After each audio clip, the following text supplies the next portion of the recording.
மயிர பண்ணுவீங்க பண்ணு, கை வச்சு பாரு, வச்சு பாரு தமிழ்நாடு என்ன ஆகுதுன்னு. பண்றவனை விட்டு போட்டு விஜயை கைது பண்ணிக்கணும். போங்கப்பா, பொழப்பு கட்டணும்.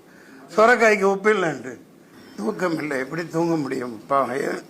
எவ்வளவு துடிச்சு செத்துருப்பாங்கிறத யோசிச்சு பாருங்க. வேற எனக்கு ஒன்றும் சொல்றதுக்கு இல்லை. என்ன வெங்காய அரசியலாக்குறது உண்மை தானே? கேவலமான கேடுகட்ட அயோக்கியத்தனமான அரசியல் தானே.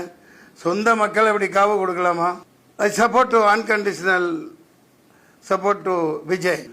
என்ன மடத்தனமா பேசிட்டு இருக்கிறீங்க? அதெல்லாம் ஒரு வெங்காயம் உரிக்காது. அவனே கொலை பண்ணிட்டு, அவனே கொள்ளையடிச்சிட்டு, அவனே லூட்டி அடிச்சுட்டு, அவனே பண்ணுவாங்க. இதான் பார்த்துட்டு இருக்கோம். ஒரு மாநாடு நடத்த கூட்டத்துக்கு 28 கண்டிஷன் கேட்டு போடுறாங்களா இல்லையா? எந்த கட்சிக்கு அது போட்டாங்களா? அதே மாதிரி 28,000 போலீஸ் 2,000 போலீஸ் அங்க நிக்கணும்ல. அந்த இடத்துல நான் இருந்துதான் நடந்திருக்கிறதே வேற. அயோக்கியத்தன அரசியல் பண்ணிட்டு இருக்காங்க. டேய், என்ன நீ பச்சை